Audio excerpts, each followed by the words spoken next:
Welcome, dear children. In the new module, we will discuss about transpiration.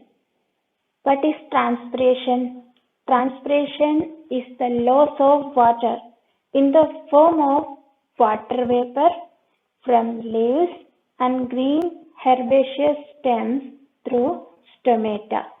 Loss of extra water comes out from the plant body is known as transpiration.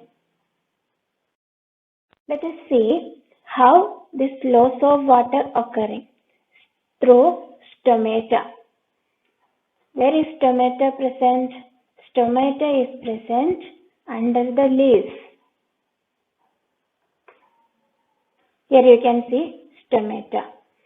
In the next figure, enlarged form of stomata.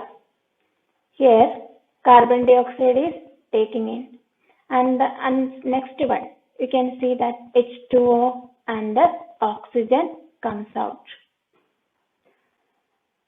Stomata, exchange of gases and extra water comes out from stomata. Another figure is that lenticels. Here you can see lenticel. Where it is present, old and woody stems, you can see lenticels. In the third figure, you can see water droplets. Water droplets are here. Why these water droplets are here? Because extra water comes out from the plant body.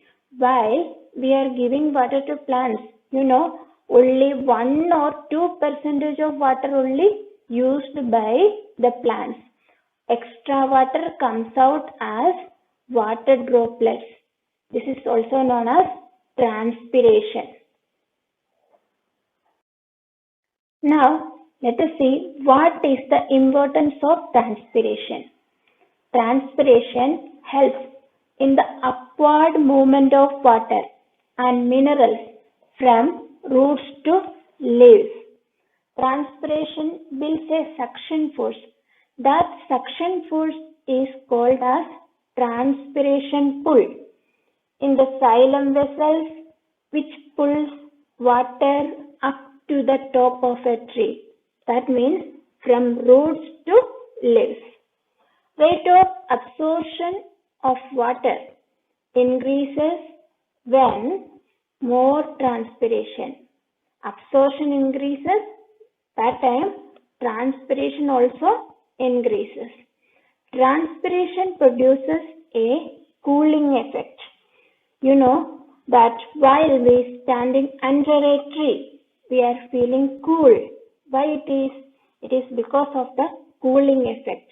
Otherwise, we can say that due to that transpiration, we are feeling cool. At the same time, total plant body also got that cooling effect. Cooling effect protects plants. Now, let us discuss what are the factors affecting transpiration. Temperature, humidity, wind speed and light affects transpiration. The temperature. That during summer season, temperature is high. Plants transpire more rapidly at a higher temperature. Why? Due to this high temperature, water evaporates more rapidly as the temperature rises. Second important point is humidity. The rate of diffusion at any substances increases as the difference in concentration of the substance in the two regions increase. When the surrounding air is dry, diffusion of water of the leaf goes on more rapidly. Otherwise, we can say that atmosphere contains more water. That is why transpiration is less. The third important point is wind speed. Wind speed increases the rate of transpiration. When there is no breeze, the air surrounding a leaf becomes increasingly humid, thus reducing the rate of transpiration. When a breeze is present, the humid air is carried away and replaced by dry air. And next important point is light. So that during daytime, plants transpire more rapidly in the light than in the dark. And you know that transpiration occurring in daytime. Let us see these figures. First case, stoma is opened. Why stoma is opened? Because here transpiration occurring. Here you carefully watch here, swollen guard cells, chloroplast, green colored chloroplast, cell wall, stoma, inner cell wall, vacuole, nucleus, all are present here. Why the stoma is open? More transpiration occurring. Now come to that second figure. Here stoma is closed. So why it is closed? During night, no transpiration. That means that light is an important factor for transpiration. Now let us discuss about nutrients. Like in human body, we need nutrients. Same way, plants also need nutrients. Essential elements needed in large quantities are called macronutrients. Essential elements needed in small quantities are called micronutrients. Now, you have to remember that many inorganic elements are used by plants, and more than 60 elements are found in different type of plants. But actually, 17 elements are required by plants. Why they are needed? They are needed for the normal growth and development of plants. These kinds of essential elements needed in large quantities are called macronutrients, and essential elements needed in small quantities are called micronutrients. Now let us see what is its differences. Macronutrients required in large quantities and present abundantly in the plant body. Majority of the macronutrients used are carbon, hydrogen, oxygen, nitrogen, sulfur, phosphorus, etc. Then what is the need of micronutrients? They are required in small quantities. Otherwise we can say in minute quantities. And also we can find that minute concentration inside the plant body. It does not have any role in building the body structure, but macronutrients required for the building body structure. Examples are zinc, manganese, boron, chlorine, nickel, etc. Now let us see what is the role of essential elements. Essential elements are required for the permeability of cell membrane, maintenance of osmotic concentration of cells, components of protoplasm, nucleic acid, cell wall building, and for protein synthesis, and during the time of photosynthesis and respiration, and even during the time of opening and closing of stomata, growth and reproduction. In these all functions, what is needed? Essential elements have an important role. Now, we will discuss some macronutrients and micronutrients, its role and deficiency. Now, let us see nitrogen. What is the importance of nitrogen? Nitrogen is the constituent of proteins and nucleic acid.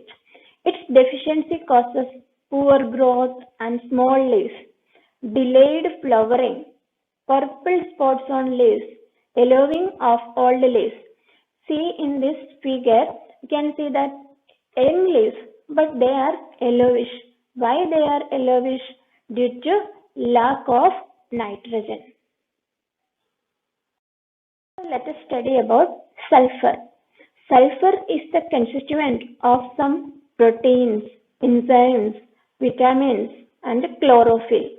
Here we can see the two plants.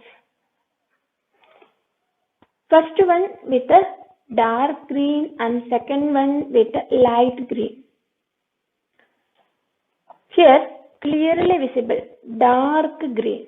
That means that that plant contains sulfur.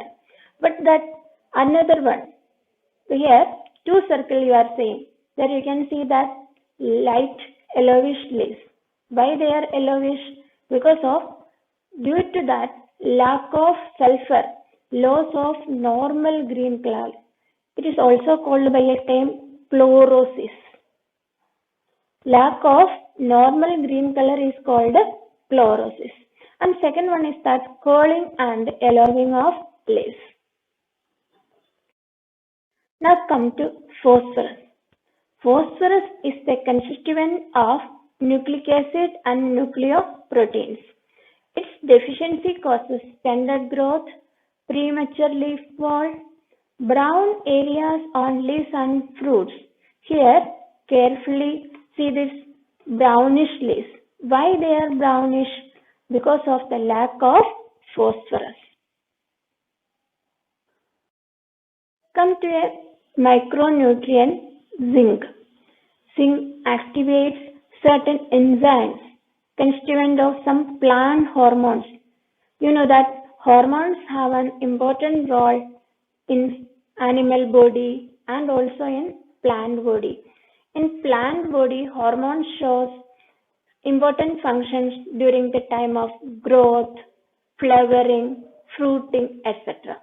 Its deficiency causes stunted plant growth, D-shaped leaves. Here in the figure you can see that D-shaped leaves. Here coma-like leaves are clearly visible. And next point is that yellowing of leaves.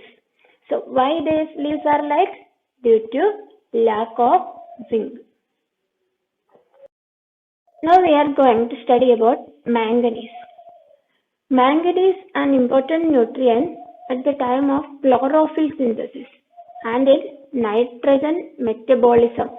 We already discussed that nitrogen is a major nutrient, and for the nitrogen metabolism, what is needed? One of the micronutrient manganese is needed. Deficiency. Its deficiency causes yellowing of leaves and spots on leaves. Here you can see that a number of spots, and also these leaves are pale greenish. These kinds of spots shows that lack of manganese.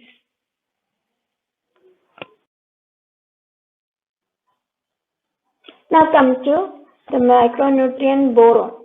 Boron is important for the translocation of enzymes, and it is also needed at the time of flowering and fruiting.